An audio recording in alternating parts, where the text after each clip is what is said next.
Ladies and gentlemen, everybody around the world, children, boys and girls, basketball heads, welcome to another episode of East Meets West, ladies and gentlemen. We have a special episode for this one. We got our boy Chris LeBron in the building. Yeah, tip the hat. Chris LeBron in the building. He does the Off the Ball podcast, ladies and gentlemen. Knicks Fan TV. Let them know what else I'm not saying. Introduce yourself. Yeah, I just watch hoop, man. High school basketball, you name it. I'm just a hoop junkie, man. I just love it all. I appreciate you having me on, guys. This is going to be a good one. Oh yeah, glad you came on, man. So welcome to the show, and of course you got your co-host Conrado Pascual, ladies and gentlemen, and MJ, your boy Michael J. So we all in the building. But today we talking about the Knicks. Where you want to start at with this kind? You want to jump straight to the first one, or you just want to before we jump right in? Before you jump right in, let's just, for people, maybe you're tuned into this episode because you do follow Chris's work, which is good. That's probably the smart thing to be doing, right. But if you're not familiar with him, I'm just going to say, I've had the pleasure of working with him just recently on the Center Hub's men's college basketball season preview. And let me tell you, right, even though this guy is diehard Knicks fan, he knows his stuff. He knows basketball at all levels, in all different aspects. So across the league. Yeah, exactly. Not just outside of the league, outside of the NBA, he knows hoops. So this is going to be a good one, as we said. But this episode is the New York Knicks temperature check. As of this recording, right, November 29, the Knicks are 12-6, putting them, I believe, fourth in the East, technically fourth, based on tiebreakers.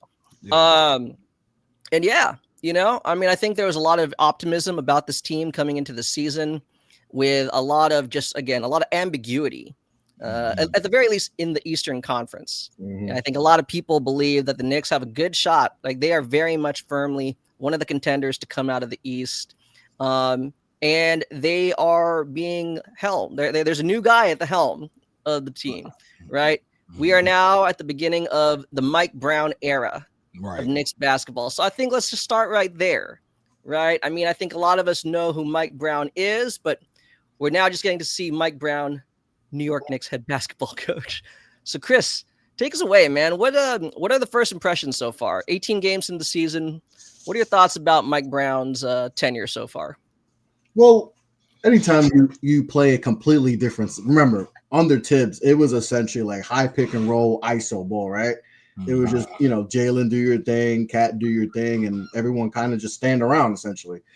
And now you're actually playing in a actual offense. You're playing with guys got to cut, guys got to set screens, off-ball screens, all this, And it's of course, it's going to take time when you're so used to just, essentially being ball dominant with your two top guys. But I'm a Tibbs guy. I love Tibbs. I thought he brought I come from a different perspective than a lot of Knicks fans, because we were god awful before COVID and everything. We were the laughing stock. Like when we didn't get the number one pick and we lost out on all those free agencies, it was bad. And he comes in and he makes us reputable. He makes us, being talked about in a good way. Knicks are always going to get talked about, regardless of the record. We're going to get talked about, whether it's for good or for bad, which that was what it centered around. It was just a lot of negativity. And it was like, okay, you didn't get this guy. You didn't get the number one pick. We're getting laughed at. It was bad. So he comes in and brings in. But obviously, the way he has his offense, and he's different defensive oriented, but this offense, as we've seen with Minnesota and so Chicago, it's like, hey, I'm going to let you guys rock. You guys do your thing. I'm not going to call plays. Do your thing. And that's good for players, right? Derrick Rose won an MVP that way, guys, Wiggins had a career season in Minnesota under that, and, Julius Randle, all-star, all-NBA. Brunson, all-NBA, all-star, so like, Cat was great in Minnesota with him too. Now he had it, so guys have that success, but we all know playoffs comes, it's different. You got to use your rope, you got to use your bench. He's only playing 6 guys, and guys are playing a lot of minutes. So there comes a point where you're like, okay, yes, he took us to the conference finals the first time in 25 years. That's cool. but can we get to the next level? Because realistically, the Knicks should have made the finals last year. Like they should have been in the finals. Like when the Cleveland got taken down, and then Tatum gets hurt, you're just like, oh, we're going to finals. Oh, we're going. Like then it just goes away. Obviously, game one, Eastern Conference Final. I remember I was at a Knicks fan TV watch party. That game, the roller coaster of emotions. That game was crazy. And then the LeBron shot, and we all know how it ends. We lose, and I just thought, okay, there has to be some type of change because, like, yeah, I get he took us to the comp, but like we need change. So obviously, when they let him go and then bring in Mike Brown, I was like, I was trying to convince people like this was a good hire, and I know. People think Mike Brown, they think, oh, he's been fired a bunch. That was the big, he's been fired a bunch of times. He got fired from it's the Kings. Let's be real. He got fired from the Kings. Like, they don't know. They have no clue what they're doing. Like, it's dysfunctional, right? So, but when I actually sat down and actually watched like how he uses his players and the offense he runs, I was like, oh, this is exactly what we needed. We need more. We play at a very slow pace, and in regular season hoop, that's fine. I think you can get away with that. But in the playoffs, you got to play, especially when we're playing. You see the team that took you out back-to-back years in Indiana, how fast they play, and how that kind of messed you up. So we knew, okay, he plays a faster pace. All right, how is he going to use Cat? Now you see Sabonis. What he did with Sabonis, a lot of on the pinch post. Yeah, and let him do his thing there. And so like, okay. That's going to be the best he's ever looked too. Yeah, make him more of a playmaker because Cat could play make a little bit, and then like it's constant movement, and guys are slashing too. The wings are always diving, they're always slashing, always come to the back. I'm like, that's what Mikal and OG needs. They need more movement. They just can't be spot. Like they've done a solid job with that, but Mikal needs to be on the move more. All right, and we've seen that so far that's worked. So I thought the offense was perfect. I thought he's going to use more of the rotation. Which obviously he goes 9-10 deep, compared to going 6 guys, so that's a big difference. So it's been, I like the Mike Brown hire. I know people were not keen on it, but I was like, okay, I watched what he did in Sacramento and I try to put all the pieces for the Knicks and see how that and I'm like, this is going to work. It's going to have its ups and downs at the beginning because it's like I said, a completely new, like it's like learning a new language for these guys because it's like, oh, we're actually going to run plays. There's actually going to be like, run through, run this, and they've had their ups and downs. Obviously, on the road, the Knicks were not they're not a good road team. But I got the crib. I mean, they're pretty much unstoppable. So it's gonna have its ups and downs. But so far, I think it's going well, and I'm still confident. I know they're 4th right now. And there's some. I mean, Toronto's kind of surprising, didn't expect them to be so good so far, but I'm liking the way the offense is going. Defensively, a little leaky, but I think, once we get the horses back, OG's out right now. So once he gets back, I think we'll get back to playing more better defense. But, so far I'm pleased with what's going on in New York. It's interesting how you highlighted a lot of kind of like the new aspects, the new dynamics that Mike Brown is kind of implementing offensively.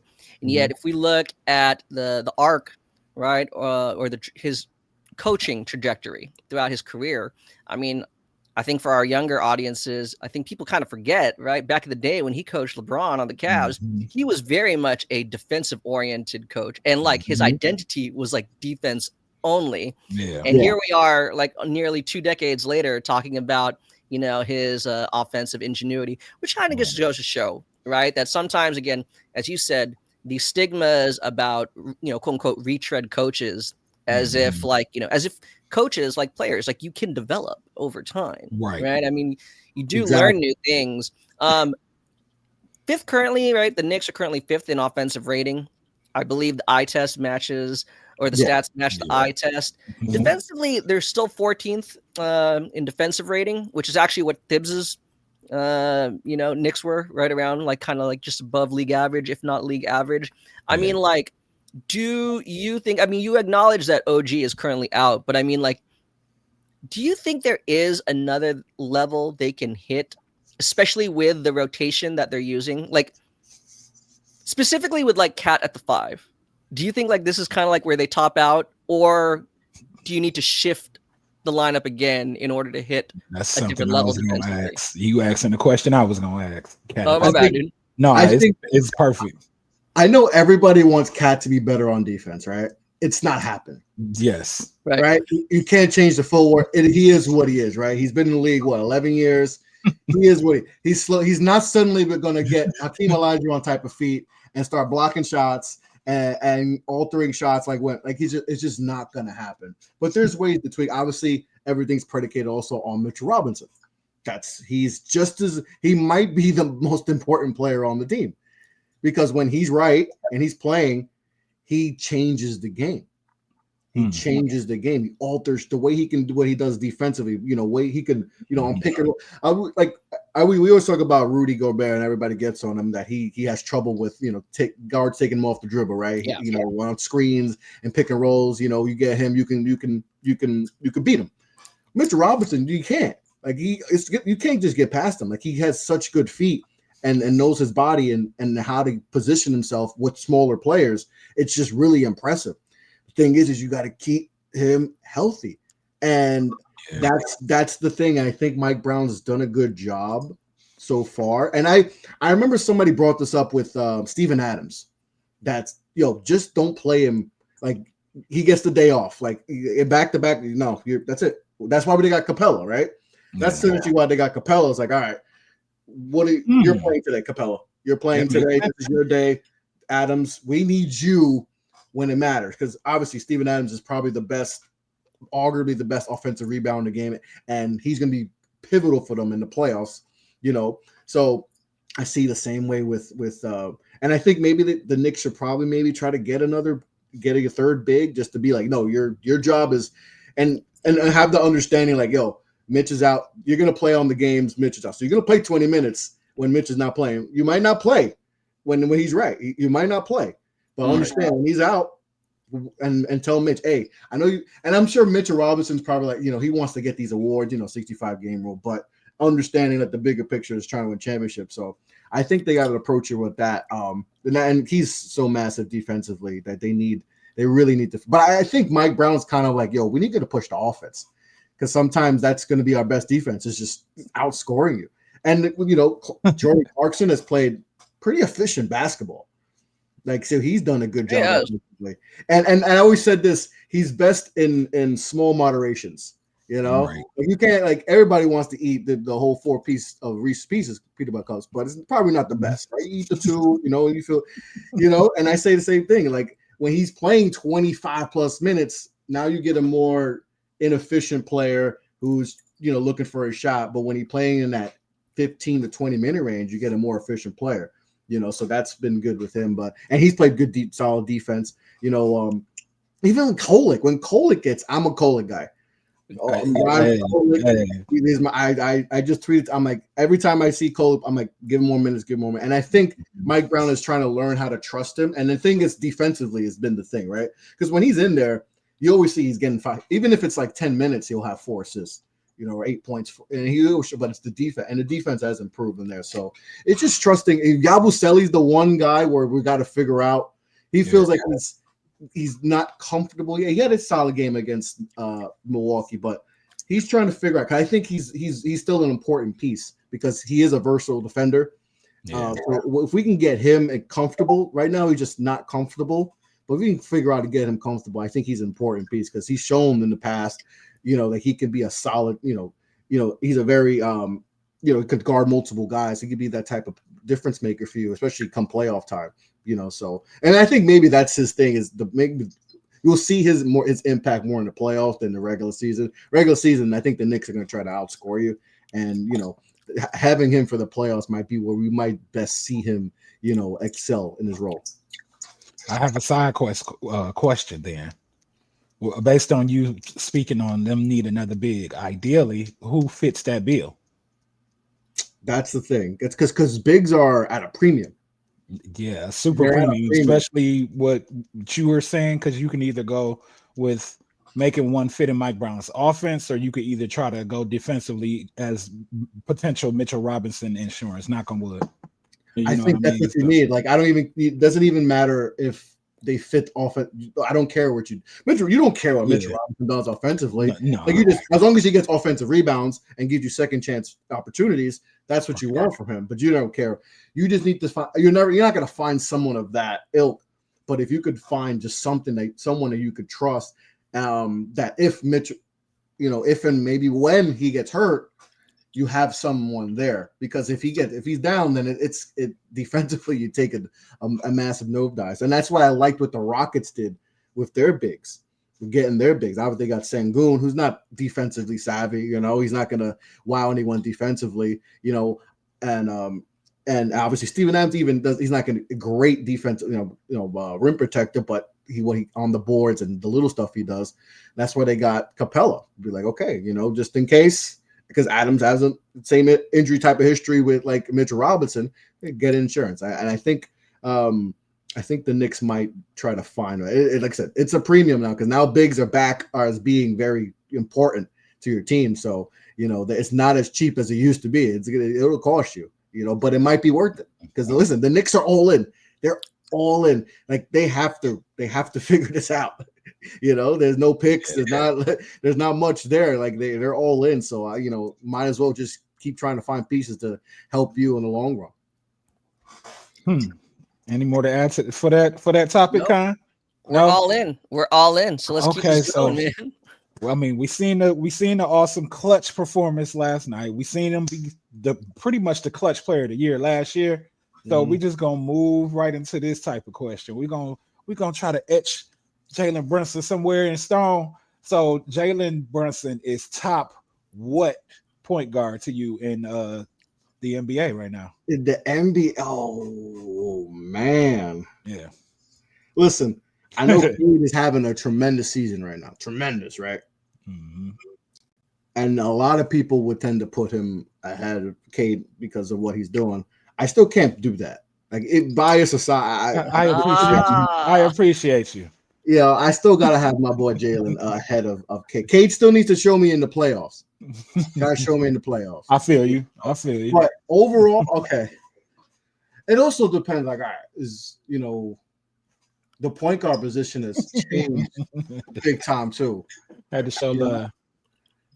It's changed a lot too. So that, it all depends who we think is a point guard, who's not a point guard, Right, yeah. Because that's the whole thing now. No, we can agree on who's a point guard. There's SGA. Luka is a point guard for the team. And that's why when people argue Luke, he's not. I was like, no, he's a point guard. He's a point guard. I'll argue that LeBron, Halliburton, but he's not playing. I argue that LeBron was a point guard for all these years. Mm-hmm. He brought the ball up all the time. Even when they had Kyrie, he brought the ball up all the time. He was a point guard. Let's be clear. Both Basketball Reference and Synergy will put next to your player, like your player profile in any given year, the positional designation that they give you, right? In your profile is the position that you played a majority of your minutes at that given season. So LeBron gets the PG next to him. Luka gets the PG next to him. They both PG. But where would you put? All right. Really, this is just a Jalen Brunson segment, but I mean, it is curious because it keeps coming up, right? And the reason why I asked this, or I wanted this to be kind of like the way we phrase this segment is, and again, I personally, I'm a huge Becky Hammon fan.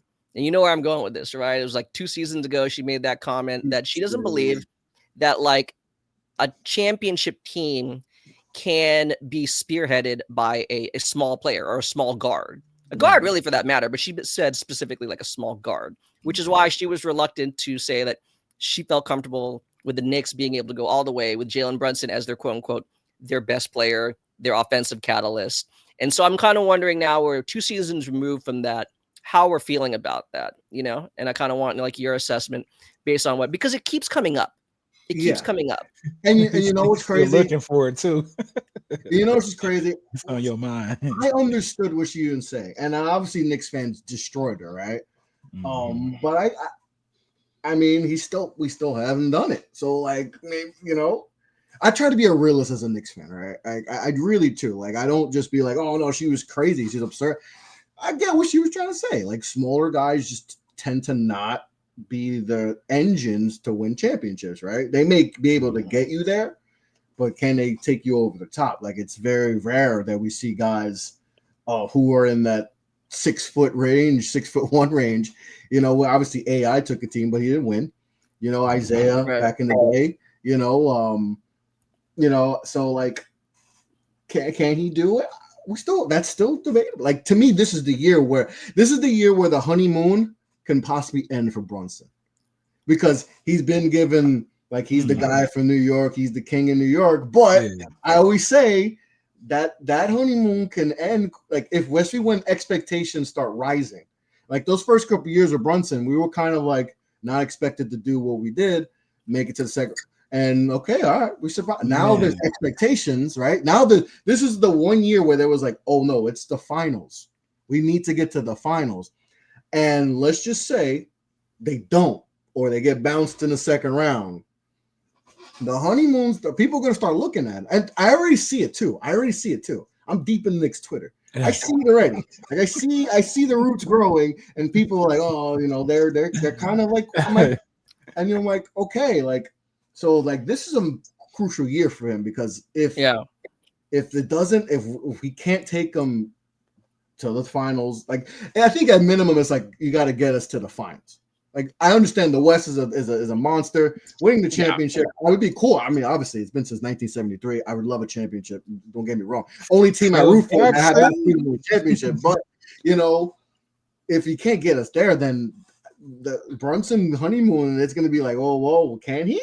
People are going to start questioning, can he be that? And then the Becky Hammond stuff's going to start coming back on your timeline. Oh God. You know, so like, this is a big year for him. Like, and listen, he's obviously, he's probably gonna have another all NBA type of season. He's on that path. Yeah. He's borderline 50-40 type of player. He's just that good. But there's a lot of pressure this playoffs for him, because all the good stuff he's done, which has been great, but it comes to a point where it's like, all right, this we're going to get to the finals. Like, that's it. Like, last year we should have went there, bro. That's a lot of pressure, and that's the pressure of New York, especially in a. So going back to then the way we originally phrased this segment, let's just say at the very least, is he okay? Well, I mean, as a non-Knicks fan, I think I could easily say, I don't think anyone will push back. He's at least a top 10 point guard, easy, right? Easy, 10. Right? Easy. No, just saying he's in the top 10. So right? Holy shit! Wait, it's not easy. Oh my God. Let's do it. Okay. So we got, all right. So we got SGA, right? That's definitely right. He's definitely ahead of him. Okay.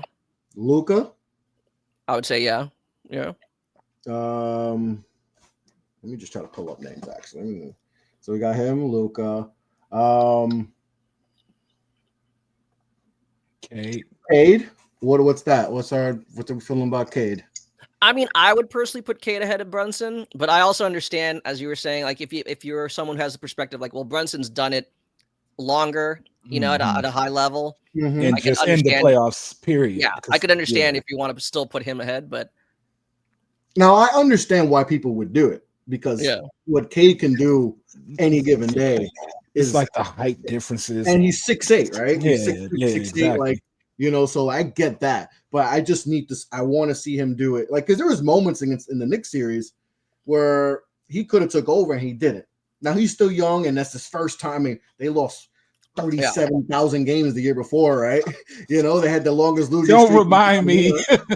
I'll start like, you know, but you know, so like, to go from playing meaningless basketball for the first 4 years of your career to then like, oh, we're playing in a playoff series, and we're playing against the Knicks of all teams. So like, it's a high intensity. So I understand him not being ready for that yet. But this year, he's like, we talk about Brunson pressure. Now, Kate, you're the number one team in the East, right? Now there's going to be pressure with Kate to deliver, because he might be all NBA first team. He's going to get MVP votes. Now you start, you know, leveling up. But I mean, Halliburton, that's the no. Obviously, he's hurt, you know. But Hallie's, you know, I would put Hallie ahead. I would put Hallie against Brunson. Yeah, I have to do it. I just seen it then. Steph, yeah, you got to put Steph. Well, Hallie doesn't tear his Achilles. They're the world champions, and we're talking about Hallie on a different level.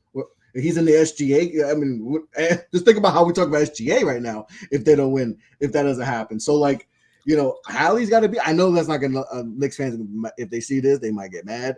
But healthy. I mean, Hallie took us down twice, and he would have won the fight. He was cooking that game 7. Yeah. That was going to be his moment. He was, and you know, so Steph's still elite. So that's 4. Are we still saying that Brunson's better than Tyrese Maxey? Yeah, but Maxey's good. Maxey's showing up. I mean, okay. Maxey's showing up right now. This was actually supposed to be more of like a broad question, but I mean, like, he's so good, man. Oh, like he's okay. So Brunson's got to be at least top 10. I was actually going to see that the follow-up 4 or 5. That's what I'm saying. Okay, then the follow-up would be: is he top 5? And I think there's a case that he is top 5. Yeah, which then circles back to what we were saying.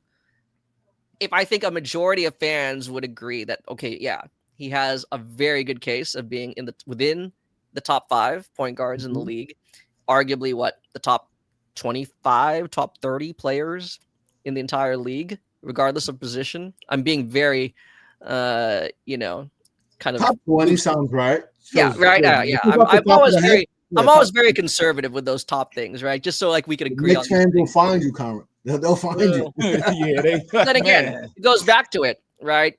As you were saying, then there really should be that expectation. Yes, that he should be leading us, right? Exactly. So I mean, again, it's so early. Well, it's early until it isn't, right? We're almost a quarter of the way through the season. I feel like we I think we're past the early. I think we kind of got a feel of what. I mean, how then are you feeling about? It's kind of funny that you say under Mike Brown you're implementing a little bit more pace. I mean, the Knicks are still 24th in the league in pace, and I had to check it before we got on. Right, they are a slightly better, more up-tempo team when he's off the court. Now, I'm not saying he makes them worse. It's just, again, in terms of what you were saying, having to be able to play perhaps different styles, kind of changing up a look come playoff time. Where is your feeling with that? Like, you feel good, or is it like, man, other things still need to happen in order to, like, around him, not necessarily with him? You know what I'm saying? Or and I'm glad you brought that up with the on off stuff, because it's kind of like what Orlando's dealing with Paolo. Yeah, right? I like they play more free basketball. The ball moves more, but the wins and losses show. But they need Paolo. They're not going far without Paolo. Like they need Paolo. I know, and I feel like Paolo has been very scrutinized of late. And I understand his game's not perfect, but they need Paolo. I don't care what anyone says. They need Paolo Banchero to have success to get to where eventually they want to go. You know, so does he need to make tweaks in his game? Yes. And it's the same thing with Brunson. Like Brunson, when he has the ball in his hand, he's dynamic. You know, what he could do with the ball in his hand as a below the rim type of player, it's very impressive. Like his skills, his stop and go moves, like it's very impressive. And you do see how the ball moves when he's off the court. Everyone gets it. Everyone, and then you can see OG get to do more of his stuff, and Mikal gets to play like more like when he was in Brooklyn. You know, he play a little more free, and Cat can play a little more free. So you see that. You know, so it's up to Mike Brown to figure that out. You know, to figure that balance out, because when yes, like I mentioned before, he had a lot of success with Tibbs. You know, he was an all-NBA player, right? You know, but we got bounced in the second round and then in the conference finals when we probably should have won those series. So how do we fit with Brunson being a ball-dominant player? Now you have to figure out, okay, we can't take away that from Brunson, because that's what makes Brunson, right? Because there's going to be moments where it's simple, right?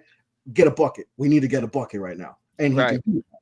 But then you also have to, especially in playoff time, okay, you're not on right now. What do we need to do to incorporate so everyone gets it, gets the ball and we can show more, and we're not stagnant on offense, which happened a lot in the playoffs, especially against Indiana, very stagnant, long stretches of no scoring. And then you're playing a team who plays fast, it bite us in the butt, and that's why we didn't go to the finals. So how do we incorporate that? That's up to Mike Brown to figure out how to do that, how to get that balance, And if he could figure that out, then we'll have all the success. If he can't figure that out, it could be a really tough season. I mean, I would say based on what you've already introduced, what Conrado has introduced, especially just during the Mike Brown segment of this, if Mike Brown is bringing more offense now, I would think that it would take it from it's all on Jalen Brunson's shoulders, just get in where you fit in, to let's scale him back. Let's let him kind of seal the deal, close out games like they did against Milwaukee last night. Yeah. But you have things happening outside of him. You know what I mean? And it's now something that's mainstay instead of, oh yeah, well, Mikal Bridges did this or OJ Anunoby did this game. It's like that's your role now. You know what I mean? So I think they have a chance. We're gonna see, but I mean, I think I could see a difference in it, but we'll see once we get to the postseason, because it's only been how many games? 16 games so far, or something like that, 17. Yeah. So I would give it until about January. I would say mid-January, the dog days. The dog days let you know if a team is actually going somewhere, like if they're flowing, while everybody else is kind of either up or down. Yeah, and if you can find yourself where you cruising, and that means you have a system in place, everybody's comfortable with their roles, I think it could be something that's letting us know what could come up in the playoffs. I just worry about one thing, that being a Knicks fan, you're always prepared for disaster. On edge. and I tell fans this a lot, like, because of the all-in mentality, like, obviously expectations is like triangles or bust, but what if those things, what if it doesn't happen?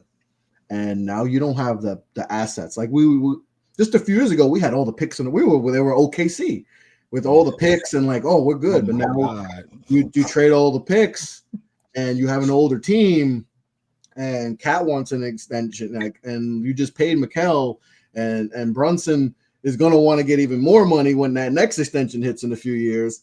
This could get to a point. I mean, the team we played yesterday, I mean, they went all in. Now they won a championship, so that all in worked for them because you won a championship. I'll take that.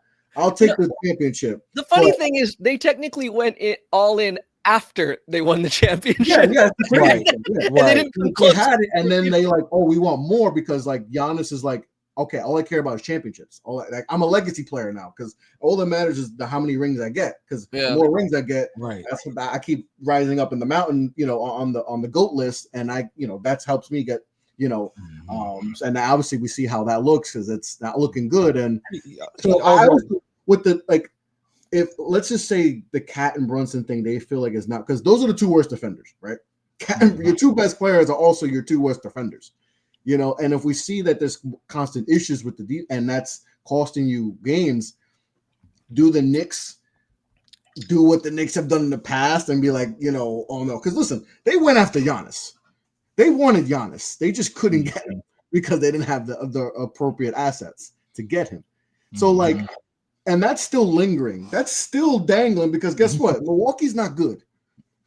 Milwaukee's not good. So like, is that something that they like, okay, continue that all-in mentality? Like, hey, do they, so like the back of my mind's like, okay, but then like I said, I get scared too, because I'm like, if we have that, like you said, what if they go through that, that February swoon, and then they're losing 6 out of 7 and things start getting a little rocky, and like I don't know, it's just me as a Knicks fan just being the pessimistic side of me that just feels like, okay, not everything is. I could have some optimism, but there's still that other side of me that's like, what if this thing goes bad, it could be like bad, even worse than Milwaukee's going, because at least they got the ring. At least they can say, all right, we won the championship 4 years, so we got that, but like, if we don't get that, that's my worry. That's my worry as a fan, because like, we're an older team, an expensive, I know how you feel, very bro. expensive team. Like, what if anything? I don't think you do know how he feels. Because I was actually thinking about this before we hopped on. No, I don't think so. Let me finish. Man, as a Pistons fan? No, let me finish. Okay? Yeah, I had some rough years. Let me finish. If you were if you're a Knicks fan who was born in mid to late 90s or early 2000s, I get where you could go. You've never experienced anything relative success. You weren't even around for the Ewing Knicks, who didn't win the championship, but you knew that was an era of like high level play. The closest thing they ever came to was maybe Melo's Knicks, and I'm gonna be real. And actually, I'm in honor, right? I'm wearing my Linsanity t-shirt right now, right? Right. I never truly believed, like, as a non-Knicks fan, I never really took those teams seriously. Like, I knew, like, okay, they're gonna be, like, they'll win some games in the playoffs. They'll have some cool moments, but like, they also coincided with like LeBron, like the Heatles era. So it's just like it never really felt like there was really like a real window of contention, like for actual championship contention for that Knicks era. This one does. So I could definitely understand how this is a very delicate situation where it's like, dude, we don't want to F this up. So that's why I'm like, dude, and even like for like MJ's Pistons, I mean, like you've actually seen your favorite team win a title, right? Like, I mean, a lot of Knicks fans can't say that. Like they're not even remotely close. 1973 is the last time the Knicks won it. My mom wasn't even born. That's literally what 2-3 generations now who have never actually read the scene. Phil Jackson was on that team playing. Phil Jackson was playing. But I mean, I only say I can understand because I feel like the Knicks, I don't know, okay, so if I go back to 1980 from now, who's been the most consistent? The Knicks or the Pistons? And you could count the championships, but just staying relevant. You know what I mean? Like throughout the years where you're not lottery, drafting horrible, not getting Devin Booker, not getting Donovan Mitchell, like just trash drafts. Dude. You don't get a Carmelo Anthony, you don't get the Jason Kidds of the world. You never had a Patrick Ewing. You haven't had, the type of the things that put asses in seats. You know what I mean? Per se. Okay, let's just put it this way then. On NBA 2K6, right? The best two-man combination for that Knicks was Chris Duhon and David Lee. Let that sink in. Let that sink in. So don't talk about like who had it work. Record for the Knicks. Anyway, in terms of think about it, during that stretch, like just think about the point guard drought we kind of had. Like we thought Marbury was the guy. He was damn. Chris Duhon, and we brought back, Kemba Walker. We thought that was gonna work, Like the only Duhon actually had some success relatively to what we had. Like he actually was like a solid, but like what Brunson's done is I don't think anyone expected Brunson to be like what he is. Like I thought when we got him, I was like, okay, solid piece. Like he's going to be the best point guard we've had in a long time. Did you see him when Luka went down in Dallas? What? Did you see him when Luka had went down in Dallas? Yeah, no, I think he was when he came in the game, he was. But I didn't see his trajectory. I didn't see all NBA like Mr. Clutch. I didn't see he clutch player like one of the we're talking about him. Is he a top 5? Like I didn't see top 5. I thought he's steady. He's going to be 18 to 21 a game. He's going to be good. How we build around, get up. I didn't think he'd be this good. Like it's insane how good he is. Like he's an elite level, point guard who's, like I said, a below the rim type of player. Like usually, we've seen the Westbrooks and the D-Rock. Like those guys are the new point. The Jaws. All these guys, the prototypes now. You don't see a lot of second round picks who go on to become, all NBA, level guards who are below the rim players. So like that's just been really impressive. But the pressure's on though. Like go back to what we talked about. It's on, and if if they lose it, like I had this fear, like they lose in the first round. Like let's just say hypothetically they lose in the first round because listen, anything can happen, injuries, blah blah blah, things happen. But like right now, they would play Atlanta right now. That would be the matchup right now, 4 or 5. Like Atlanta could take them down. Like that's not a crazy matchup. You think so? You got Trae Young going to the guard. You don't think he right? Trae Young, like they're a team that can play fast. That's not even a Porzingis coming back to the. That's what I was about to say. It's not even a revenge game. It's a revenge series. Porzingis, you don't think he wants to come back to the Garden and take them now? Like there's a lot of things. Coming back as an NBA champion too. As an NBA champion too. That's for the Boston Celtics too. Like that's. Well, on that note, actually, since again you've highlighted, Brunson, his impact in the Big Apple, but you also made mention of kind of like his co-pilot in all of this, the other defensive liability, Karl Anthony Towns. People, right? Cat. oh my god, the Cat. love hate relationship people have with him, like it is. So I think we it's should insane. transition. MJ, let's transition to our next segment. Okay, so well, no, never mind. That was gonna be so corny. People are gonna be like, I know MJ didn't say that. We'll say this. Does he melt in certain situations? And you know who we talking about. So is it Kit or is it Cat? Oh man, you know what's crazy? Break me off a piece of the Kit Kat, boy. I wasn't crazy about getting him because I just getting him and then having Brunson. I'm like, okay, defensively, this is going to be tough. But we know we can do a score. He's a very dynamic scorer. He's arguably one of the best big man shooters. Like when he said that a few years back, people were tripping. I was like, that's honestly not too far fetched. Like he's a really good guy. He shoots 8 threes a game and shoots at like a 38-39% clip. That's really good for a guy his size, So, the playoffs is going to be is always a test, and it's the fouls, it's the ticky-tack fouls he has, and that's something when you're a slow-footed defender like a player like him, you're always going to get the ticky-tack because you're just trying to reach, you're just trying to do something. Listen, I wasn't crazy about getting him. He's on my team. I have to embrace it. Unfortunately, I'm not the GM, so there's not much I could do. Shout out Leon. Shout out Leon. You know what is it? Leon got all the connections. He's trying to get, he knows all these guys, so he's gonna, he got players we felt comfortable with. We had the relationship. So, but is that the best way to go about building a team? I have some differences with that with Leon, but he's made us credible. We are in position to maybe get to the finals. So, but Cat is he's such an enigma, man.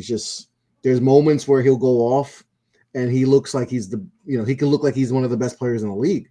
And he still is, but can he get it done in the playoffs? Can he play, if we're playing against some of the better bigs, can he handle, some of that? So I don't think so.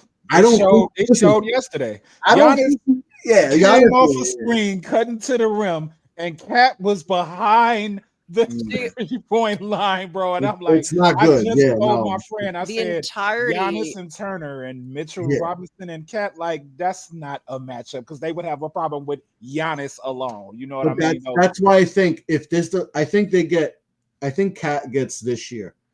If there's a matchup that they just absolutely getting destroyed, and you just see it's Cat just can't. They're gonna make they're gonna make a significant move, and I don't see Cat lasting more than a year. If they get, like I said, if this is a catastrophic season where they lose in round 1 or 2, I'll give them maybe round 3 if it depending on a matchup or injury that happens. But like if they get bounced before that, I can see a way where they're like, you know what, we gotta make another massive, pivot. They already made another big. Getting Mike Brown from Tibbs is a massive pivot. Now you got to figure out, is Cat the guy that can go with Brunson, or they have to really dig deep and be like, is Brunson the guy that can lead us there? Because remember, these guys Brunson's 28, 29, Cat's in 30, I think. Like it's getting up there. So like they got to, they're in. Everything's good relatively for the Knicks. But it can get, like I mentioned before, it can get nasty. It could get really nasty. This is where I think that's what Mike Brown. Yeah, I think this is where the Mike Brown hire becomes really important. In this case, this is where Mike Brown has to kind of dial back the clock. He has to go back in time to get his defensive oriented roots, because that's what it comes down to with Cat. As you said, right, we know what he does offensively. We know what he does really excellent on offense. As you said, I think that title as one of the best shooting big men ever is well earned. There's a lot of truth to that. But defensively, I mean, if you not just in his Knicks tenure, but if you even take into account everything that happened in Minnesota, okay, say for example, you pair him next to a traditional rim protector like he had, Gobert, or now Mitchell Robinson. That means, as we saw in the playoffs last year, inevitably, he's going to get switched out onto the perimeter, and he gets cooked, right? Yeah. You don't want him having to defend in space. On the flip side, if you're playing him as the exclusive, the lone big man, shit, he's your last line of defense, right? And we saw what happened last night. Mm-hmm. The thing is, though, I'm wondering, Steve Clifford kind of did this with the Charlotte Bobcats.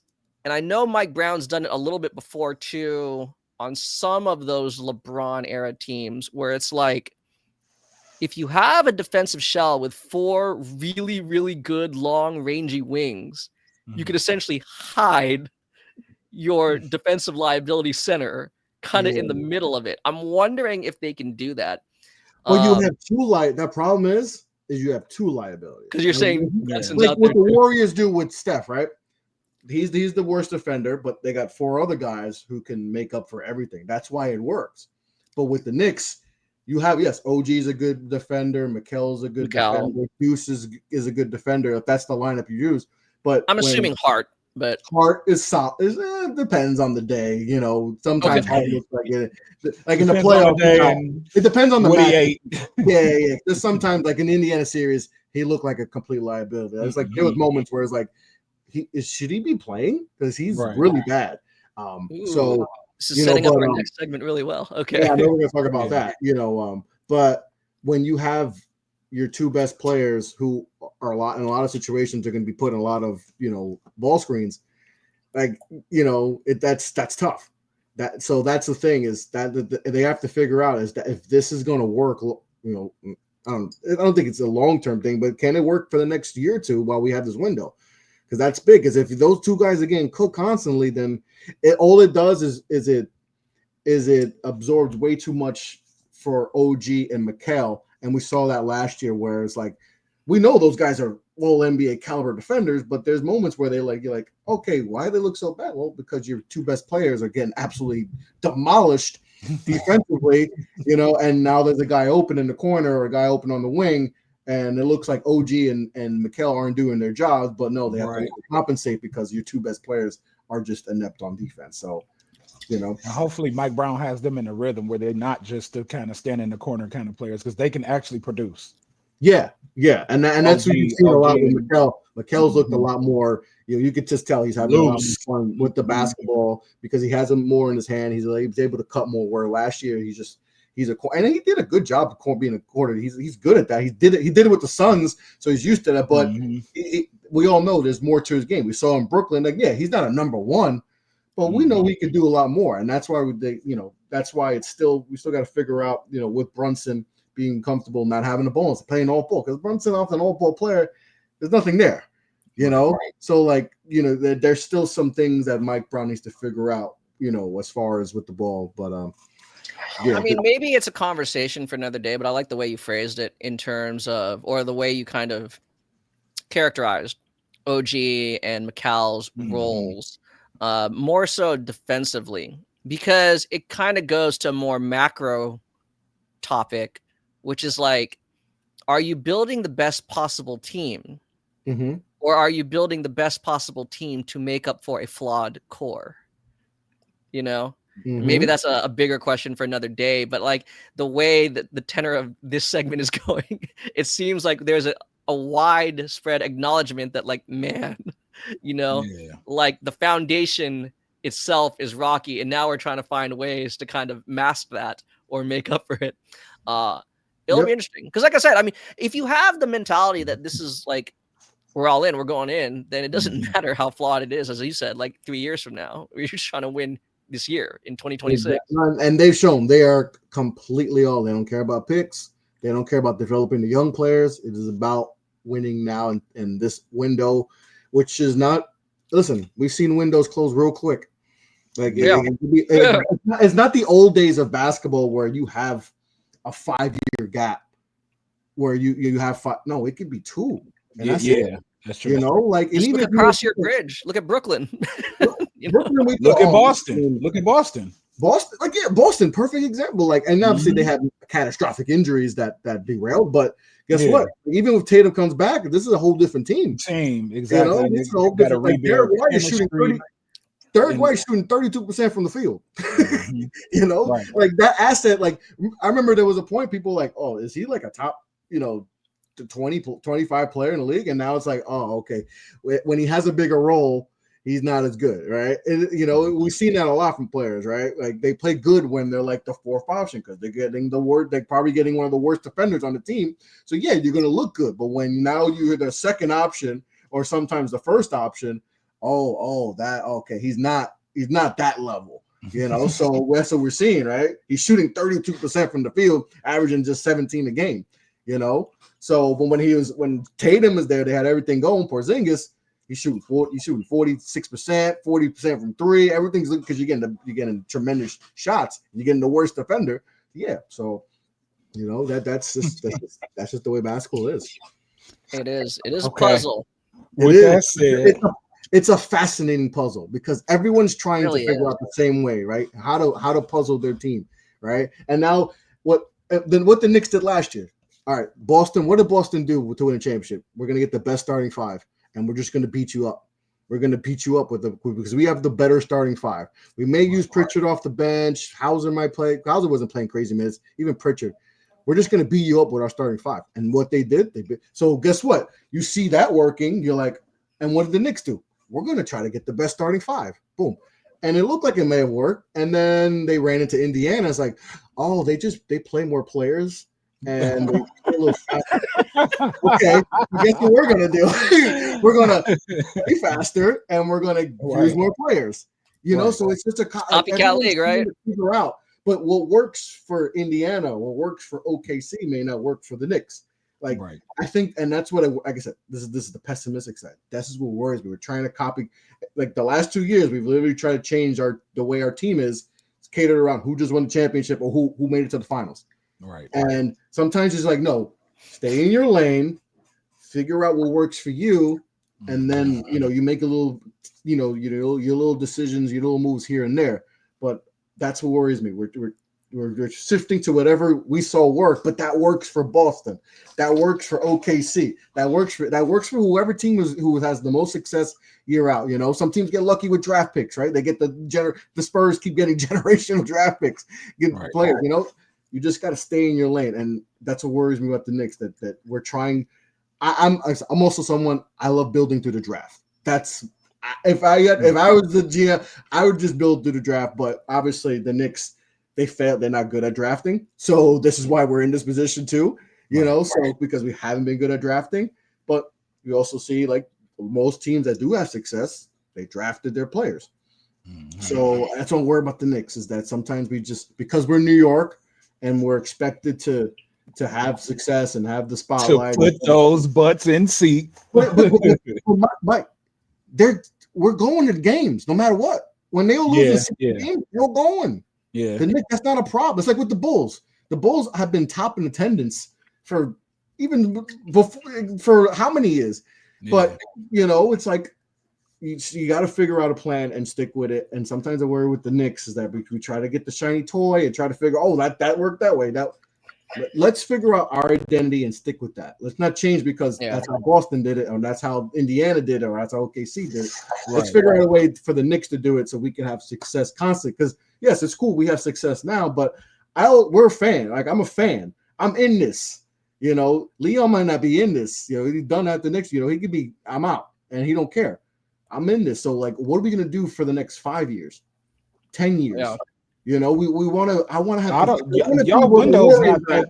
Y'all windows not that big, and it's not. It's not. It's probably 3 years to be honest. Year could be it. The window can be closed. Boom. We just said the Celtics. We thought the Celtics were going to rip off 3-4 in a row, right? Yeah.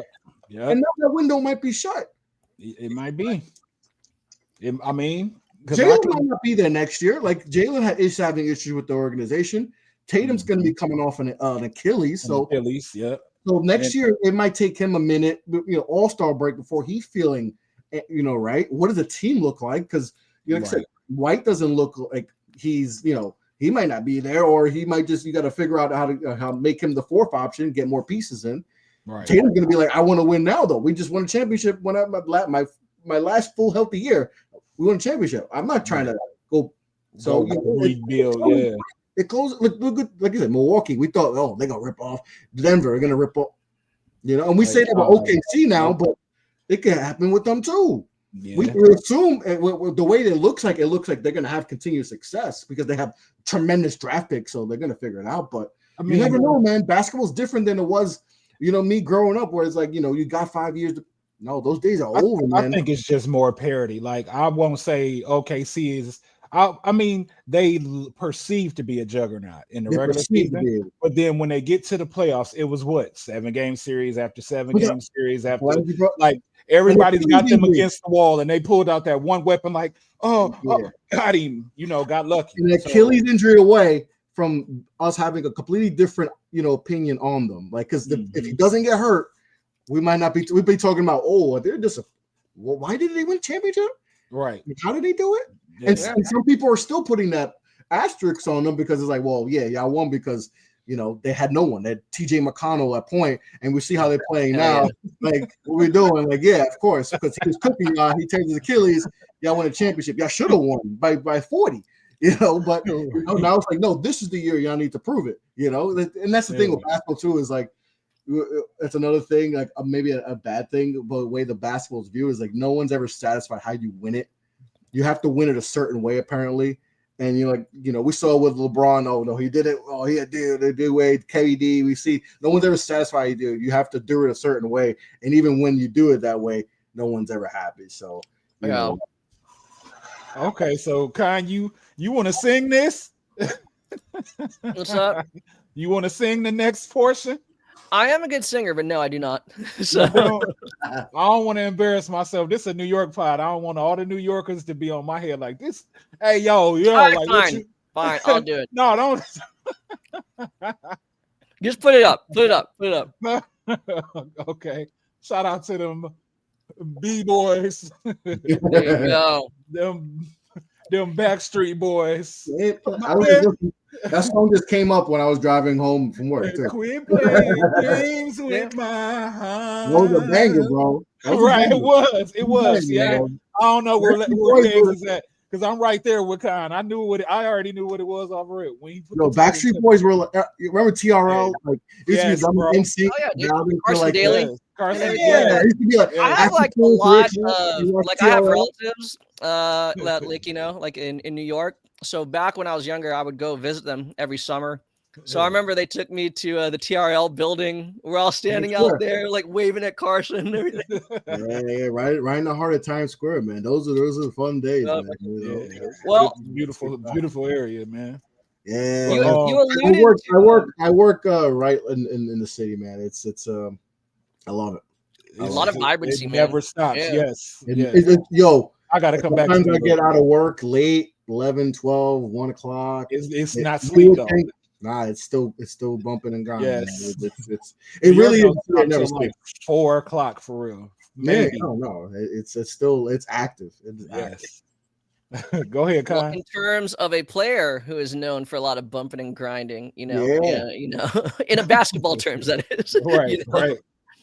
Is one Josh Hart, who you had actually alluded to earlier, sometimes can be up and down. However, like the perception of him around the league is like this guy is, all heart, no pun intended, a lot of grit.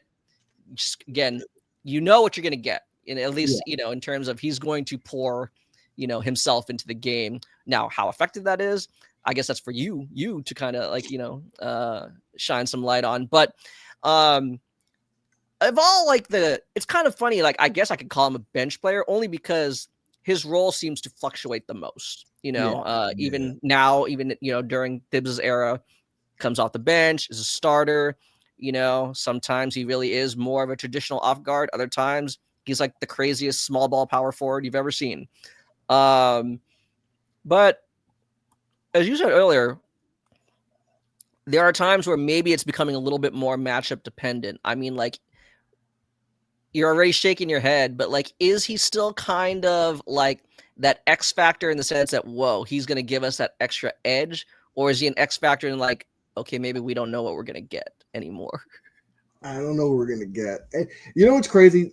Somebody brought this up last year. It's like they try to play him like he's Aaron Gordon, but he's missing 6 inches in height and a 45-inch vertical. Like, if he was that, then he'd be perfect. He'd be, he'd be just as good as Aaron Gordon, but he's not. Yeah, and like crazy. in certain matchups, he's fine. Like he's fine in Detroit, where he can guard some of the non-shooters. Okay, Yeah. But when you're in a series where you got multiple shooters and you got bigger guys, 6'9", 6'10", that's where he struggles. And that I still question like his exact fit within this offense at times. And that was my thing was like when Brown took over, it was like, where does he fit? Because he's more of a Tibbs guy. Yeah, he's more of a Tibbs guy, the grit and grind type of guy. Dude, like listen, and that's valuable. That is still a valuable thing. And I think him being Brunson's guy, obviously they went to Villanova, they're best friends. That's important to have that. Especially with Mikal too, and obviously they had Dante last year, 2 years ago. Having that, making your star player feel comfortable is important. That's why the Bucks keep trotting back Thanasis. Like, hey, we got to make our guys feel comfortable. You got to do that. Whatever your star player wants, you kind of got to give them. So, but there's another one too. I want to say it's Alex. Right? They signed Alex. He was drafted by like the Dallas, I think. Yeah. But I know he's like on a two-way or something like that. But Dallas drafted Alex simply because they thought they had a shot to get Giannis when he was a free agent. But obviously that never materialized. Obviously, right. And obviously that's what the Bucks keep doing is they're trying to do everything to keep Giannis in Milwaukee, and unfortunately that's not going to last. But yeah, Josh Hart, there's certain matchups where you can go to, there's moments where his shot is gone, from the perimeter, but when it's kind of like when it's off, it's bad. And he's not a great defender. He does solid for a guy he's essentially a power forward. He's a 6'4", 6'5" power forward. But like I said, when there's matchups, like there's gonna be certain matchups that it's gonna be tough. When he has to play Orlando and you got to guard Paolo Banchero, that's gonna, unless Paolo shoots out, there's the stuff that Paolo's been doing. That's what he needs to fix some of the stuff. Pull up 30-footers. You need to do that when a guy's 6'5", just post him up and you're still 6'10".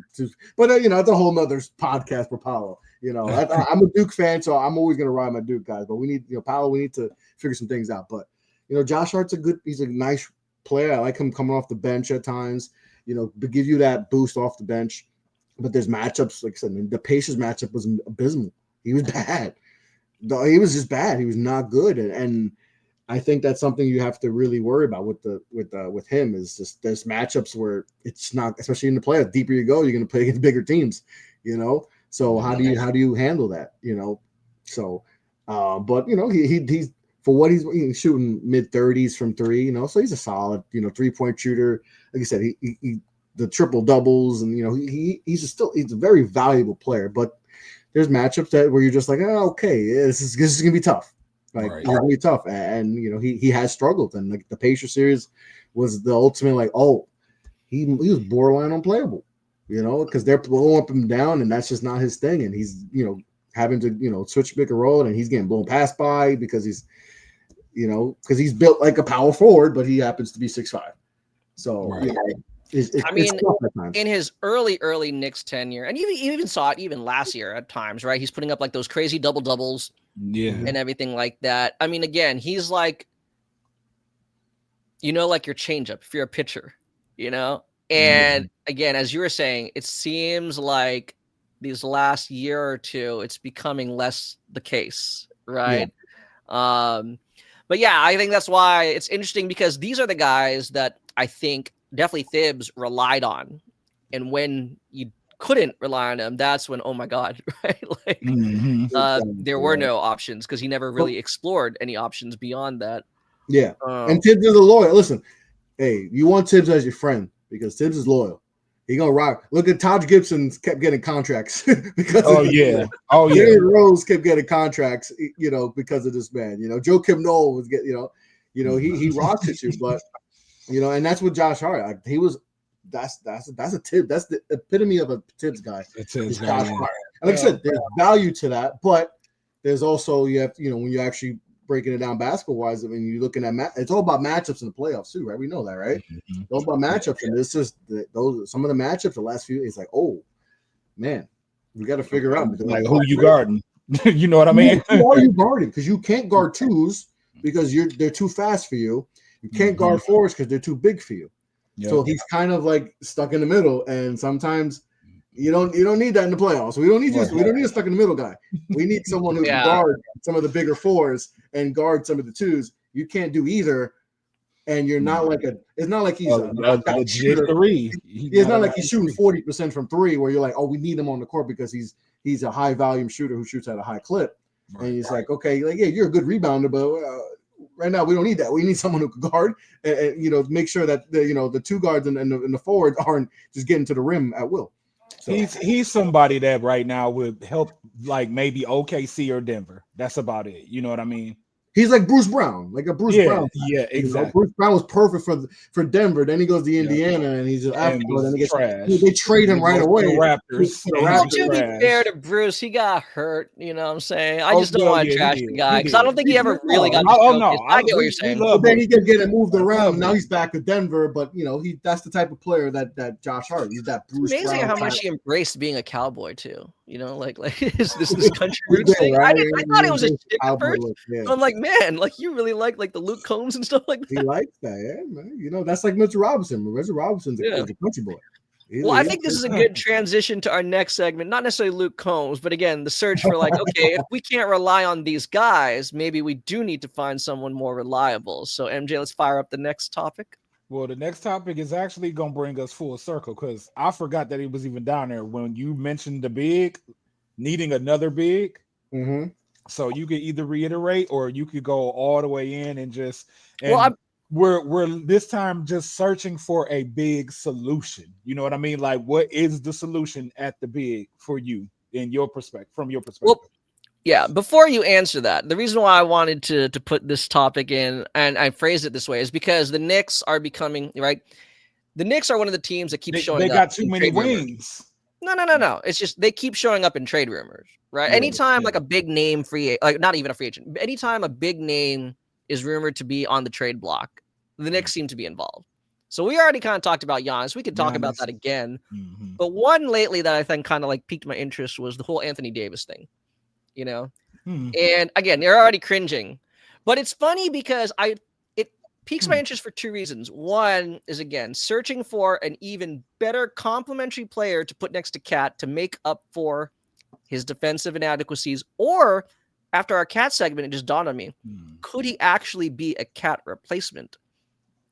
Their salaries pretty much match. Exactly. Yeah. That would have to be the trade. It would have to be a Cat for AD trade. And it sounds good because what AD, his versatility, obviously him being a great defender, and he could still be a good offense, but he gets hurt all the time. I was just about to say that, like, you're gonna need another replacement. You're gonna need a backup. Anthony Davis and Mitchell Robinson injured in the same game for the New York Knicks, and then y'all over there crying. I can't do that.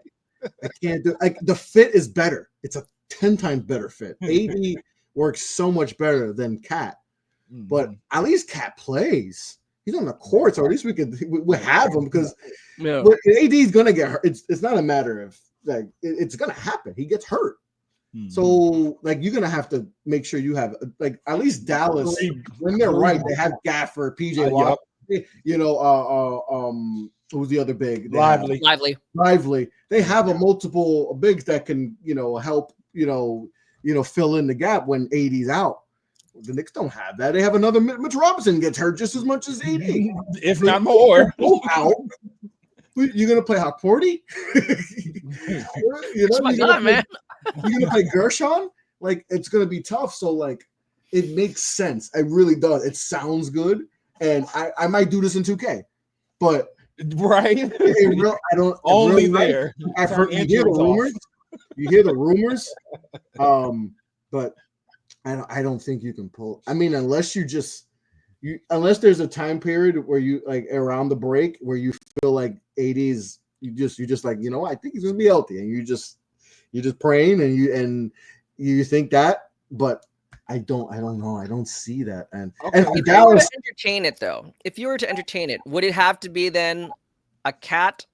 Like it's Cat for AD, or would you want to pair them together? Meaning you're gonna have to part with like one of OG or Macau. I don't think they'll do that. I think they That's what I'm rather. saying, I too. don't think they're committed. They're more committed to OG and Mikal than they are Cat.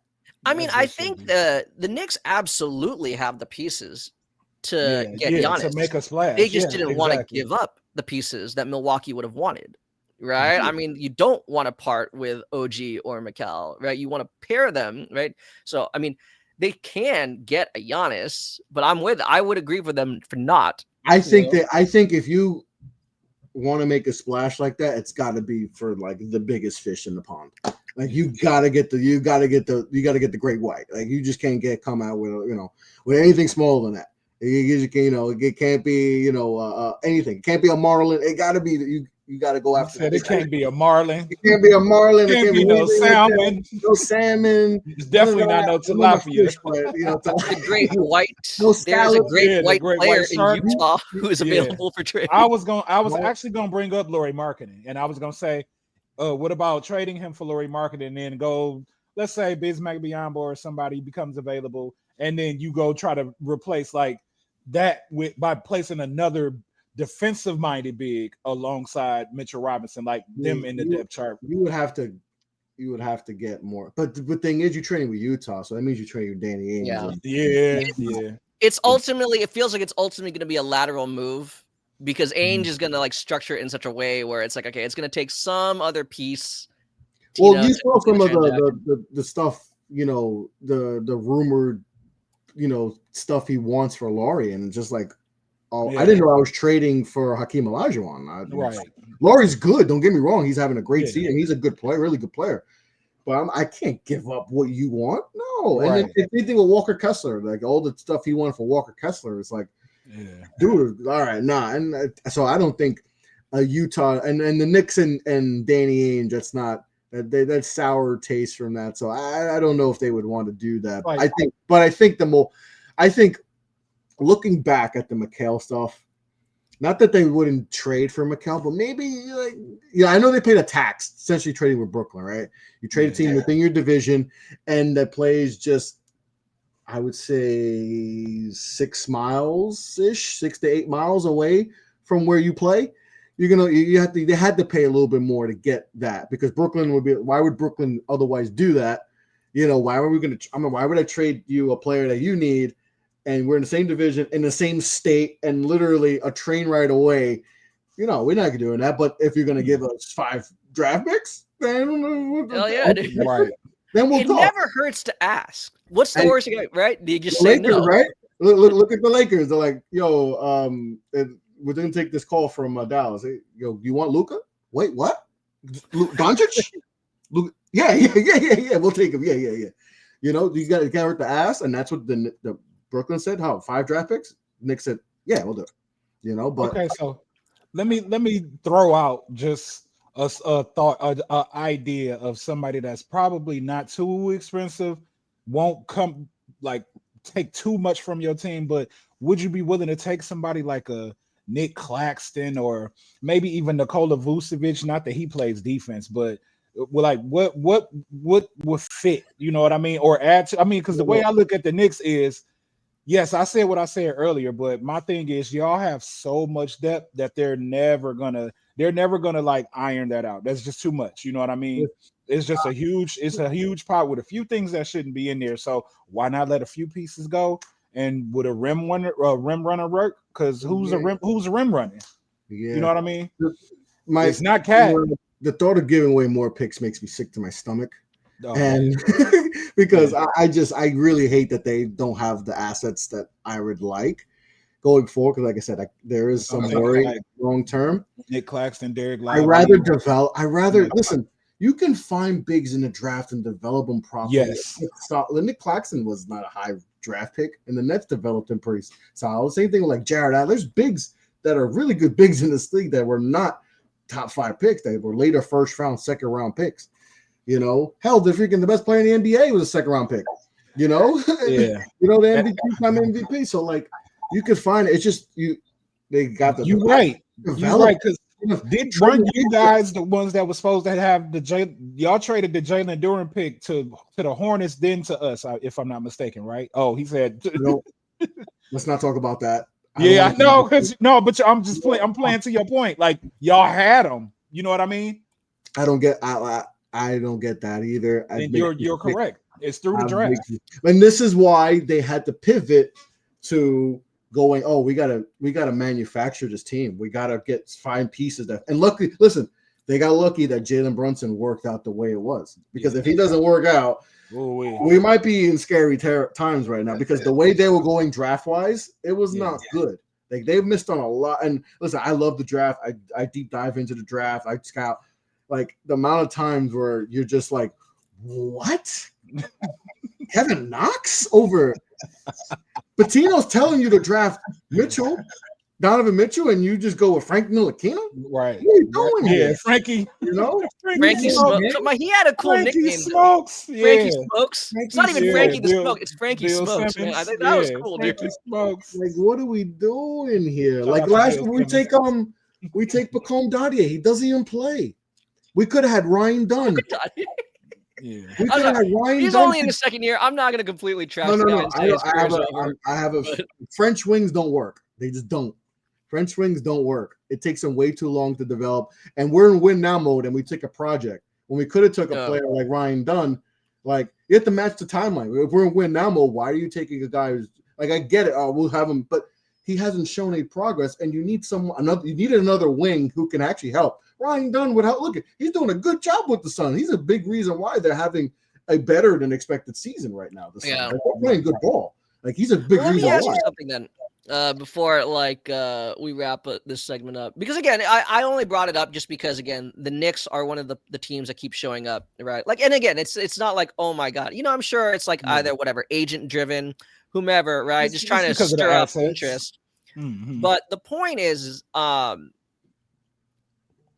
do you think the Knicks then should entertain trading for another position?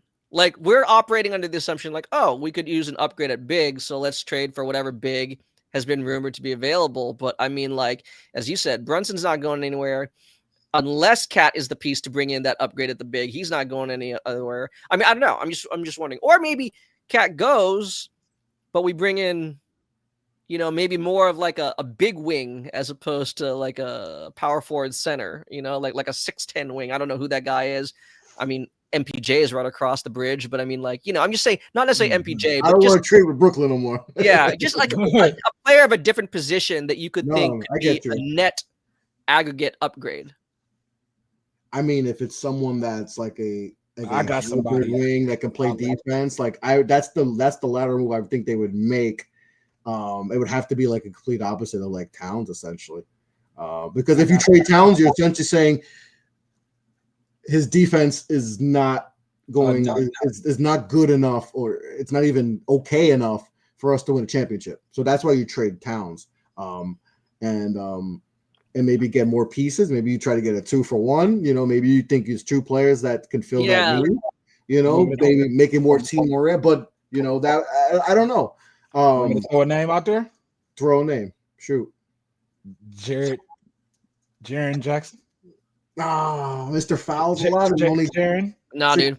I don't know if that's the case, though. I don't know if he's Jaren. No, you really don't look at analytics, man. Jesus Christ, no. No, I don't. I just know he plays. He has moments. He fouls just as much as Towns, and he's supposed to be. He's a defensive player of the year guy. I mean, because it's like but then if I go off both of what you guys just said, it's like, well, beforehand he had what they had. Who's in Orlando that just smacked us yesterday? They had him in Memphis. They had all those tough players around him to make him better defensively. So what if he goes with the Ananobis, where Mikal Bridges, and suddenly he's got a support group, and he could get back to his level of being like a prime defensive player, as opposed to, oh, I got to go chase this person. It's like, oh, they got him. They can run y'all to me. You know what I mean? Yeah, so it's just like, I think the analytics is cool, but I watch the floor. No, like if you factor in, I just do.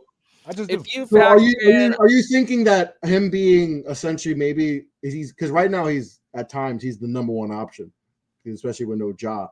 So you're thinking if he's like the fourth option, that's better for him offensively. He's not taking as many 3-pointers, and then he has two elite level wings at defenders. That makes it easier for him. Because he's not worried about, like you said, I gotta go. I mean, I see it with the Pistons every day. Isaiah Stewart's guarding damn 3-point shooters, but if that's you got them, like a lot of his fouls come is from the perimeter and stuff. You're thinking, all right, you're just more. You're going to be in the restricted area. That's your. It's like Ryan Artest, Jermaine. What's bro name? Steven Jackson. Oh, then you got Jermaine O'Neal sitting in the back. No, I'm just saying, like without those two, I get what you're saying. What is Jermaine O'Neal? He's getting dunked on by D Wade. Year one D Wade. You know what I mean? And that was 20 years ago. Yeah, but I mean that's my concept of like all you're trying to then say is you're bringing it because they're gonna have to trade. They would be trading from a disadvantage at that point, right? Like Jaren Jackson would be being sent out as the player in a higher regard. So going back to Chris's point, they would have to attach more assets to Cat to compensate for his cap hit. There's a number of factors where I don't think it makes sense. I think it's too lateral. I mean, I'm going different. I'm asking Chris more like, then is it more of an upgrade at say like the wing or in the backcourt? Because there really aren't any better options. To me, Jaren Jackson, I mean, yes, in the proverbial vacuum, he's a better defensive option than Cat. Only, but again, better defensive players around him. Okay, but then that doesn't really solve the problem. You know what I'm saying? But then, are you giving away too much offense though? That's the thing too, because Cat is obviously he's significantly a signically worse rebounder than Cat. Let's not bury the lead there. That Cat is one thing. If he was getting 10, if he was averaging 10 rebounds, but he's averaging 6 and change. Like that's not good. It's not because now you lose. Because as much as we can complain about Cat, he's still getting you 10 boards a game, and he's shooting. He's shooting 40% from 12, right? So like you miss out on the boards, and you miss. Oh yeah, he really is 12. Shit, I was like kind of guessing. Okay. So you're missing out, So that's. I mean, yes, Jaren's a significantly better defensive player, but does it make what is it worth the Knicks need more? Big things. The Knicks need more. Y'all got Jordan Clarkson. Y'all like how many offensive players did y'all grab this offseason? Like it was like offense. But you know what? This is what the Knicks are kind of in a tough spot because it's like okay. Do we need to make a move? But like, what is that move? If it's not Giannis, and that's my question to you. There you go. If it's not Giannis, then like the tier below that is like okay, like you said, the Jaren Jacksons, the ADs is like okay, AD sounds good, but he's always hurt. Jaren Jackson makes us better defensively, but we drop off. Then suddenly, but so then like, Mike, that's where Mike Brown comes in. Does his offense make it where those other players are getting off? So Jaren Jackson's offense wouldn't need to, or who I don't know. Maybe I would throw Sabonis in there, but he don't play D. You know what I mean? So it's just like, but I mean, what more are you getting with Towns?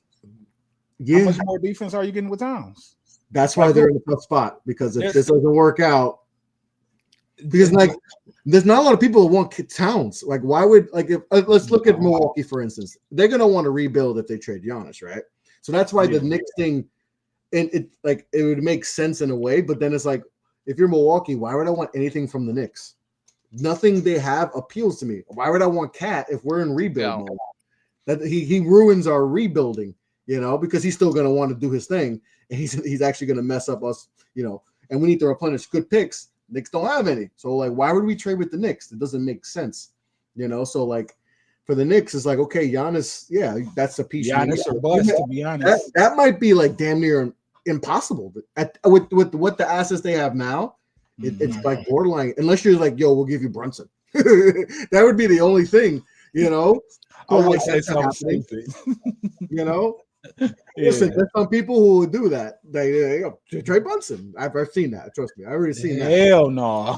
What? You don't do that because then then Giannis is it's the Milwaukee Knicks. He's just back where basically. So they, like I said, like I mentioned earlier in the pod, this can get nasty. There's a world where this looks really bad in a few years. I don't want that to happen. I'm trying to because I've seen it. I know what it. And listen, you're Pistons fan, right? You've seen the bad of your. But like, imagine your bad times 30 in New York. Because like you're bad, no offense, you're bad. No one's really talking about the Pistons when they're bad, right? They're like, what? oh, man, Are you sure? Not to, The poverty Pistons. Oh, why? You're a Pistons fan. Why are you even saying anything? I'm talking about comparing it to the Knicks bad. The Knicks bad is like oh my god, still show up to games. Our arena is empty if we're not playing good. But that's what I'm saying. Nobody talks about yet.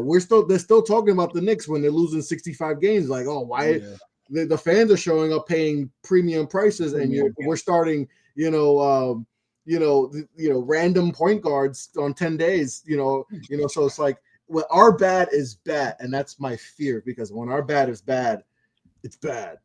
And I don't want to hear Stephen A. Smith. Because y'all magnify, we got to hear her more. It's just that's my fear, that some things, if they don't go right, it could get nasty. It really could get nasty, where you go from being a perennial top 4 seed, and then it slowly it goes down to you're in a 6 seed, then you're in the play-in, you're in the play-in again, and then boom, you're relevant. This is the perfect segue then. So let's just jump right into it then to close. What is your future outlook? Because you starting to get into it. So let's put a label more on so in the immediate term. Future outlook for this season. This is a temperature check for this season, not a prediction pod for the future. Like beyond this season. I could do a whole other 2 hours on the prediction. We will. We are going to revisit this. We only 16 games in. It was just for sure. Yeah. So, but on this year, I'm still confident. I still feel good. I still feel like guys are still getting comfortable with the offense. Like I said, it's still a vastly different offense than what they played in previous years. And Mike Brown's still figuring out who to incorporate, because there's times where he'll play Kolek, then he won't play Kolek. Deuce McBride leveled up his game a lot. That's why I love to see his game expand. He's shooting 40% from 3, very confident with the ball in his hand. He's gotten better. Just trying to see, how these pieces work when OG comes back, how that works. I think he'll come back and play the way he's playing before. I'm still feeling good. I like the starting lineup. I like the bench. I like the use of the bench. I would like to wish they would incorporate. I want to see Kolek get more minutes. I want to see Porty get more run, because I think we're going to need him at moments, especially if they're not going to get a third big, because he's going to be a very important piece potentially if Mitchell Robinson is out, or if Towns gets hurt. Those guys can get hurt. So I still feel good. The Cavs are still a team that I know they're up and down, but that's still a team that's Detroit leveled up. They're looking really good. I'm actually a little bit concerned. They might get in the way. Because listen, we saw it last year, and we're like, okay, So and Cade is leveling up, which you knew there's another, and this still, to me, it's crazy. Cade can still get better, especially from the perimeter, which is he can. Yes, he can. He said 3 times more better. Yeah, he could get a lot. If he could figure out the outside shot, getting that down, he's an MVP. He could win the MVP. Like he could win it this year. He won't win it this year, but he's going to be like a top 5 candidate in the MVP. In my opinion, I still think, like, if I break down his film a lot this season, a lot of his turnovers stem from his reluctance from the perimeter. That's where it comes into. It's not necessarily a loose handle or anything like that. No, it's not that. But that's what he did with the Knicks. That a lot of he was just hesitant, because he hasn't been in that moment. He wasn't in that moment. So, but when he gets there, it's going to be scary, because he's only like 23, 24. It's crazy how some young these guys are. But, I don't know if the Raptors are real. I'm still trying to figure out if they're real.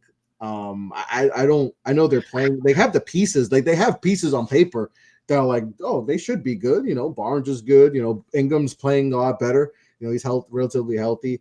RJ's solid, like quickly solid. Shout out Knicks legend RJ Barrett. Actually, right. So but I feel good. And Orlando has gotten us a few times. So we got to figure that Orlando matchup, because I just realized that Kevin Knox played for all of our favorite teams, right? Yep. We have a Pistons fan, a Knicks fan, and a Warriors fan right here. What's crazy? His rookie year, he shot the ball 13 times, and then his second year, it dropped to like 5 shots a game. Like they realized quickly, oh, we cannot let this guy. He shot it was bad. He was not like, it wasn't efficient basketball. But I don't want to talk about Kevin Knox. That's that hurts my soul because Calipari literally told them, "Hey, you're gonna take a guy from Kentucky. It's the guard, SGA," and they're like, "You know what? We're gonna listen to that first part, but the last part, we're not gonna listen to the guard part. No, we're gonna take the 6 because you know how it is. If you're 6'8" and you have a 7-foot wingspan, yeah." Teams are going to draft you high. It doesn't matter what your shooting splits are, how much you played. That's something about being 6'8", 6'7" to 6'9" with being 200 plus pounds and having that 7-inch wingspan. Yeah, you're always going to get Kevin Knox still getting opportunities because of that, strictly because of his profile, because of his body profile. That's why he keeps getting shots because everyone says I could fix him. The Knicks ruined them, and they might be right, but every team's gonna be like, we can fix him. He's 6'8", he's 220. He has his shot form is really good. Like that, I would teach my kid his shot form. It doesn't go in though. That's the problem. It did for the Warriors, man. It looks beautiful. Like 2K. Like I would always use Kevin Knox's shot. Oh yeah. Nice. It doesn't go in though. So like. But Kevin, I don't want to go. Knicks draft picks. It's a whole nother story, man. Whole nother story. We could talk days about the missed picks, or why didn't you trade up for this guy? Why didn't you trade up for that guy? That's so. With all the moving pieces, though, again, before we close out here, I think that's a great way to kind of assess what we should be looking at. Moving forward for the rest of the season. But right now, in November 29, right, we're about to hit December, Christmas time. What's your confidence level? Scale of 1 to 10, 10 being like uber confident. What's just personally? How would you? And just you. You don't have to speak on all behalf of all Knicks fans, but 7.8. Okay. 7 point. It's good, but like I said, I still got the other stuff I mentioned before. It's still there, so it's never gonna. I got OG in fantasy, so I know he ain't back yet. yeah, OG, yeah. So like, there's still things to worry about. But I still feel good. The East is still there. Like no one's taking over it. Yeah. Like I said, the Raptors are ahead of us. I don't buy the Raptors. Like I said, Detroit, their team to be. That's another team. Like you worry about the Cavs, and essentially it was the Knicks and the Cavs, right? Those are the two teams. Everyone said those are the top two teams in the East. You may throw in Orlando, but they had to figure things out themselves. They got adding Bane, was big, and we dropped 2 to Orlando, so that's another. You got to worry about Orlando as well, So some teams, but I still feel good. I still think they should be in the Final Four at minimum, and with everything going right, like they have a starting 5 that's really good, and the bench that's being used and is playing really well compared to. I mean, the bench was the reason why they probably didn't make the finals last year. So if that's the difference, and with the different pace of play, but everything's matchup, dependent, and we'll see. But I feel good. I feel good. I like it. Like I said, there's still some negativity, but that's just being a Knicks fan. That's just natural. So I might be overthinking everything, but like I said, I'm a Knicks fan. I'm a New Yorker, naturally overthinker, but. There's a fine balance of cautious optimism and cautious pessimism, right? Right. Both built over experience over time. So because when you get too much one way, the other thing happens. It's being a New Yorker. It's just moving. When you just live in New York City and that's how you run too. Like you want to trust, but then you're like, nah, I gotta watch it. Be careful. Like I want you crossing the street. Like I still look both ways. You hear the stories in New York. I was car driving the wrong way. And that's how I approach it with the Knicks. It's like, okay, I'm one of the small portion of Knicks fans that just try to tell people, just be careful that it could go bad. I don't want to be negative, but just letting you know that I told you if it could get. I'm sure I could tell you why it could go bad. Not saying it will, but I'm telling you, like if it does go bad, I told you that this is the thing, and that's what detonated the whole thing. Right. I'm telling you what detonated was about to detonate. It might not go off now, but if it does, I told you so. So, well, whether it goes great or horribly, we are definitely going to revisit this later on this season. Again, maybe another temperature check, right? Sometime around the trade deadline, at the very least. Yeah, right? that's maybe in 2 weeks with the way this thing goes. It could in That's 2 true. weeks. That's Hey, true. hey, if y'all make a crazy. trade, you gotta come right back home, bro. I'm That's throwing true. it out there right now. That's true. No, I mean, gotta come right back with home. our buddy Mo Bankston, he came on to do the Bulls temperature That's my check. guy. They were 6-1. They're now 9-9. Yeah. So I mean, like, Yeah. anything can happen. Anything can happen, like just like that, Like we look like, oh, the Bulls are back, okay, and then And then they lost like 5 straight, I think, after that pod. Yeah, To like be fair, that, he 4 or did not 5. believe it either. So I mean, he doesn't no, know. he Yeah, didn't. he doesn't not like the management at all with Chicago. So he saw that. Well, all right. I guess we up out of here. But Chris, let everybody know where they can find you, your work, your social medias before we get out of here too, though. Nah, I appreciate y'all. This was a lot of fun. Was looking forward to this. I know we had some scheduling conflicts. We figured it out. So I'm happy to get on, and always love talking hoop. You can catch me off the ball pod on X, Instagram. My YouTube channel is Off the Ball Podcast, so check that out. I haven't been able to do a lot of pod, but once the holidays are over, I'm gonna get back in the swing of things and get back on the regular routine.